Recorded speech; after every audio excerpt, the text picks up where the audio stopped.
किए हेबे पश्चिम बंगर प्रथम बीजेपी मुख्यमंत्री आज घोषणा हो पारे सीएम का ना बीजेपी विधायक दल बैठक में मुख्यमंत्री ना चूड़ांत हो केन्द्र गृहमंत्री तथा केन्द्रीय पर्यवेक्षक अमित शाह और ओडिशा मुख्यमंत्री तथा सह पर्यवेक्षक मोहन चरण माझी सीएम चेहरा उपरे मोहर मारे बीजेपी विधायक दल बैठक में विधायक दल नेता चयन होपर मुख्यमंत्री ना घोषणा कर तेज पश्चिम बंगर नुआ मुख्यमंत्री भावे शुभेन्दु अधिकारी ना सबुठू आगे रही कारण पश्चिम बंगरे बीजेपी को क्षमता को आणबारे शुभेन्दुंकर प्रमुख भूमिका रही एसहित शुभेन्दु मुख्यमंत्री ममता बानर्जी को भवानीपुर भली आसन हराई केवल एतिकी नुहे नंदीग्राम आसन विजयी होती शुभेन्दु तेणु से प्रथम दावीदार बोली कहुच्छी यापर आसुची दिलीप घोष समीक भट्टाचार्य अग्निमित्रा पॉल रूपा गांगुली ना एमाने भी सीएम रेस में चर्चा होची सेबडे आसंता काली कोलकाता रे ब्रिगेड परेड ग्राउंड रे शपथ समारोह ग्रहण होगापी जाऊँगी जोरदार प्रस्तुति भी चली तेरे पश्चिमबंग मुख्यमंत्री ममता बानर्जी इस्तीफा देवा मना करने पर राज्यपाल आर.एन. रवि गतकाली राज्य विधानसभा को भंग कर इने राजभवन पक्षर विज्ञप्ति जारी कर सांविधानिक प्रावधान अनुसार विधानसभा भंग कर जारी होता निर्देश में कहुई फल बीजेपी सरकार गठन लगी मंच प्रस्तुत हो सारी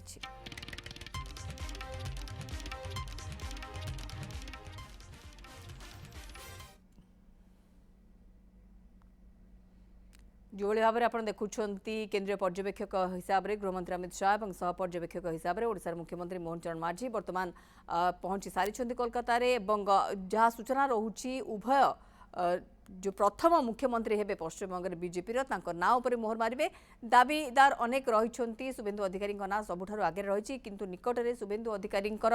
पीएम को जो भाव में गुड़ी कर हत्या तार गोटे बड़ प्रभाव भी रखुची एवं किंतु ता बाद रे भी आहुरी अधिक सुदृढ़ करुच्ची शुभेन्दु स्थान को बा शुभेन्दु दाबी को मुख्यमंत्री हिसाब से वेस्ट बेंगल आम अधिक आलोचना करवा कोलकाता वरिष्ठ सांबादिक अमरदेव पासवान आम सहित रोचे अमरदेव जी स्वागत करती हूँ आपका इस आलोचना में। वही जानना चाहेंगे आपसे नाम तो एक दो नाम तो हम गिनवा रहे हैं उसके बाद भी कोई ऐसा है कोई सरप्राइज हो सकता है क्या नाम को लेकर या फिर शुभेन्दु अधिकारी जो सबसे ज़्यादा माने जाते हैं कि सबसे ज़्यादा वो इस सीएम की पोस्ट के लिए उनका सबसे ज़्यादा है प्रेशर ज़्यादा है और वो होने भी चाहिए ऐसा है बीजेपी का मानना क्योंकि ग्राउंड से लेकर हर तरह से हमने देखा वो नंदीग्राम भी हो भवानीपुर भी हो इन दोनों ही सीटों में उन्होंने ममता बनर्जी को हराया है तो उनका नाम सबसे आगे है सबसे ज़्यादा सुनने में आ रहा है क्या अपडेट है? देखिए मौसमी मैं आपको बताऊं कि जहां जहां बीजेपी का जो है सरकार रहा है वहां पर दो सीटें रही हैं एक तो मुख्यमंत्री की और दूसरी है उप मुख्यमंत्री की जी। तो ऐसे में जिस तरीके से जो मुख्यमंत्री और उप मुख्यमंत्री का जो सीट है जी। और उस तरीके से जो नाम जो सामने आ रहा है तो उसमें सबसे पहले स्थान पे शुभेन्दु अधिकारी का नाम सामने आ रहा है। उसके बाद में सुकांतो मजूमदार हैं। सुकांतो मजूमदार जो है केंद्रीय मंत्री भी हैं। उसके अलावा जो है समीक भट्टाचार्य का नाम भी सामने आया है। समीक भट्टाचार्य जो है पश्चिम बंगाल के जो है भाजपा के प्रदेश अध्यक्ष हैं। उसके अलावा जो है दिलीप घोष का नाम सामने आया है। इस बीच जो है अग्निमित्रा पॉल हैं। उसके अलावा जो है रूपा गांगुली ये तमाम जो नाम है ये नाम जो है मुख्यमंत्री और उप मुख्यमंत्री के जो है लिस्ट में जो है ये जो है हैं। और इस बीच में जो है जिस तरीके से आज दो बैठक होने वाली है जो है अमित शाह के नेतृत्व में जिस बैठक में जो पहला बैठक होगा पहला बैठक में सुकांतो मजूमदार और जो है समीक भट्टाचार्य और शुभेन्दु अधिकारी ये तीन लोग जो होंगे उस बैठक में पहले बैठक में शामिल होंगे और उस बैठक के बाद में जो है विधायक दल का जो है वो बैठक होगा और उस बैठक में जो है मुख्यमंत्री और उप मुख्यमंत्री का जो है चेहरे पर जो है मुहर लगेगा जिसमें सबसे पहले जो है नाम जो है सामने आ रहा है शुभेन्दु अधिकारी का और यह जो है कयास लगाया जा रहा है कि शुभेन्दु अधिकारी ही पश्चिम बंगाल के भाजपा के नेतृत्व में जो मुख्यमंत्री का चेहरा होंगे। तो ये जो है ये अमरदेव जी जैसे कि आपने कहा ये बहुत गौर करने वाली बात इसलिए है जैसे मुख्यमंत्री और उप मुख्यमंत्री बीजेपी के जहां जहां भी है सरकारें हैं तो ये दो चेहरे हम देखते हैं। तो उड़ीसा में भी हमने वही देखा यहाँ पर तो दो उप मुख्यमंत्री बनाए गए। तो ये हो सकता है कि एक तो शुभेन्दु अधिकारी हैं या फिर जो पहले टर्म में जिनके साथ मीटिंग्स होंगी शुभेन्दु अधिकारी उन तीनों में सबसे पहले आ रहे हैं जो मेल हैं जो उनके नेता हैं। अगर रूपा गांगुली की बात करते हैं और अग्निमित्रा की बात करते हैं तो इनको ये महिला कार्ड भी खेला जा सकता है, क्योंकि वो जो जिस तरह से जो चेहरे लाने हैं, और महिला का कार्ड इसलिए खेलना है क्योंकि वो नारी बंधन बिल जिस तरह से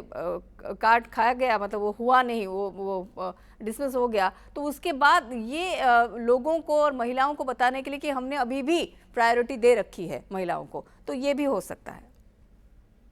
जी बिल्कुल मौसमी, ये जिस तरीके से महिला चेहरा रखने का जो बात हो रहा है उस महिला चेहरा में जो है अग्निमित्रा पॉल जो है वो शामिल हो सकती हैं, क्योंकि वो काफी यहाँ पर जो है महिलाओं के जो भी मामले होते हैं वो चढ़ बढ़कर हिस्सा लेती हैं। जिस तरह का भी समस्या होता है वो उसमें शामिल होती हैं। तो कहीं ना कहीं जो है ये देखा जा रहा है कि जो है उप मुख्यमंत्री के चेहरे पे जो है वो अग्निमित्रा पॉल का जो है नाम सामने आ सकता है, और हो सकता है कि 2 उप मुख्यमंत्री हो, उसमें जो है समीक भट्टाचार्य या फिर दिलीप घोष या सुकांतो मजूमदार, ये चेहरे भी सामने आ सकते हैं। तो अभी जो है उन चेहरों पे जो है वो मोहर लगने हैं, और ये बैठक में जो दूसरा जो बैठक होगा उस बैठक में जो है तमाम जो चेहरे हैं उन चेहरों में से एक चेहरा जो है वो मुख्यमंत्री के तौर पे जो है उस पर मोहर लगेगा, और बाकी के जो चेहरे हैं उप मुख्यमंत्री का, तो उस पर भी उसी समय जो है वो भी जो है घोषणा होगी, उस पर भी मोहर लगेगा। और जो कल जो 9 मई को जो ये शपथ ग्रहण का जो कार्यक्रम होगा, उस शपथ ग्रहण में के कार्यक्रम के दौरान जो है मुख्यमंत्री और उप मुख्यमंत्री जो है वो जो है वहां पर शपथ ग्रहण लेंगे, और उसके बाद में जो है पश्चिम बंगाल का जो कमान है और तमाम जो चीजें हैं वो सब जो है वो तरीके से अपने तरीके से जो है वो